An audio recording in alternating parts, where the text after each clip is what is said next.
7 अगस्त को जम्मू में opposition parties, जितनी भी पॉलिटिकल पार्टीज हैं, उनकी एक खास मीटिंग होने वाली है अगस्त 7 2024 को। यानी अगले महीने जम्मू कश्मीर की जितनी भी अलग अलग ऑपोजिशन पार्टी है, यानी अभी आप समझिए कि सत्ता में कौन है, भाजपा, तो उस पार्टी को छोड़कर जितनी भी पॉलिटिकल पार्टीज हैं वो जम्मू के रेडिसन में जो है वो 7 तारीख को एक मीटिंग करने वाले हैं। उस मीटिंग का एजेंडा क्या रहने वाला है और क्या चीजें वो डिस्कस करने वाले हैं। आप तो जानते ही हैं कि लोकसभा चुनाव खत्म हो गए, आने वाले चुनाव जो है वो असेंबली के चुनाव रहेंगे और असेंबली के चुनावों को लेकर भी जो है इसमें खास बातचीत होगी, कुछ डिस्कशंस रहेंगी और कुछ चीजों पर विचार किया जाएगा। लेकिन ये मीटिंग इसीलिए भी खास है क्योंकि बजट 2024 और 25 जो है वो पेश हो चुका है। उसमें क्या चीजें कम हुई और किन चीजों के दाम ज्यादा हुए, उन पर भी जो है वो चर्चाओं का बाजार गर्म रहेगा। लेकिन सोचने वाली बात यह है कि एब्रोगेशन ऑफ आर्टिकल 370 के बाद में जो है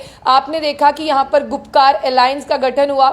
और उसके साथ आपने ये भी देखा कि डॉक्टर फारूक अब्दुल्ला, महबूबा मुफ्ती, तारिक आमी थे, बहुत सारी मुख्तलिफ पॉलिटिकल पार्टीज जो हैं वो आपको साथ में नजर आई थी। लेकिन फिर एक वक्त ऐसा आया कि सबने जो है आहिस्ता आहिस्ता आहिस्ता जो है इस पार्टी से किनारा किया और फिर जो है वो सब अलग अलग अपने काम में जो है वो लग गए। लेकिन एक बार फिर से ये सारी पॉलिटिकल पार्टीज जो हैं वो मिलने वाली हैं और ये पॉलिटिकल पार्टीज जो हैं इस एजेंडे को डिस्कस करेंगी कि आने वाले असेंबली चुनावों में जो है वो जीत कैसे हासिल की जा सकती है। साथ ही साथ ये भी रहेगा कि जो बजट 2024 और 25 का पेश हुआ है और आपने ये भी देखा कि रीऑर्गेनाइजेशन एक्ट में दूसरी बार जो चेंजेस किए गए, जिस तरह से आपने देखा कि यहां पर जो पावर्स थी वो लेफ्टिनेंट गवर्नर मनोज सिन्हा को दे दी गई और सीएम की पावर को कम कर दिया गया। ये सारा एक एजेंडा रहने वाला है जिसे वो डिस्कस करने वाले हैं। लेकिन क्या Gupkar alliance for people declaration की अगर हम बात करते हैं, जो गुपकार अलायंस का एक गठन हुआ था जिसमें पूरी पॉलिटिकल पार्टियां जो है वो मिलकर उन्होंने भाग लिया और काफी बार वो लोगों के बीच में आए। अगर मैं जम्मू की बात करूं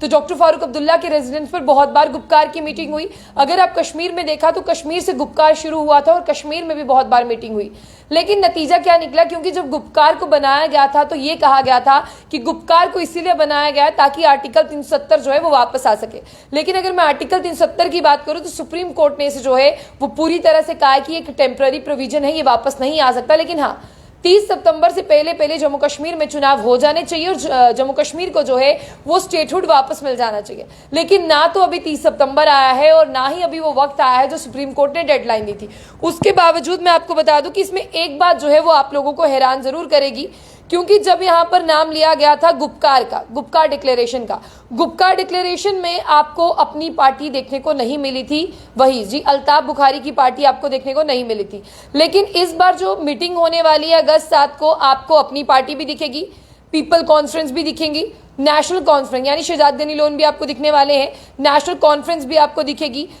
एनसी दिखेगी, पीपल डेमोक्रेटिक पार्टी भी आपको दिखेगी और कांग्रेस भी। जो अभी तक हमारे पास डिटेल है उसके हिसाब से अपनी party, people conference, national conference, people democratic party और कांग्रेस जो होंगी वो यहां पर आपको इस मीटिंग में दिखेगी, जिनका एक एजेंडा रहेगा। आपको बता दें कि इस मीटिंग का एजेंडा अभी तक पूरी तरह से, जिस तरह से बता दें, बाहर नहीं आया है, लेकिन दबे अल्फाजों में ये चीजें बाहर आ रही हैं कि इसमें जो है जिस तरह से मिनिस्ट्री ऑफ होम अफेयर्स ने बजट पेश किया, यहाँ पर लेफ्टिनेंट गवर्नर मनोज सिन्हा की पावर्स को बढ़ाया और आने वाले असेंबली इलेक्शंस में किस तरह से जीत हासिल हो सकती है उसे लेकर बातचीत होगी। वहीं आपको बता दें सीपीआईएम के लीडर मोहम्मद यूसुफ तारागामी ने यह कंफर्म किया है कि मीटिंग सुबह 10 बजे शुरू होगी जम्मू के रेडिसन होटल में और उसके बाद में क्या कुछ होगा एक मीडिया बाइट भी दी जाएगी। फिलहाल ये बड़ी खबर है कि शायद 7 अगस्त को जम्मू कश्मीर के जितने भी नेता हैं वो मिलकर कुछ तो करने वाले हैं, लेकिन क्या करेंगे उसके बारे में और क्या उनका एजेंडा रहेगा उसके बारे में भी जो है वो 7 अगस्त 2024 को ही पता चलेगा, यानी अगले महीने।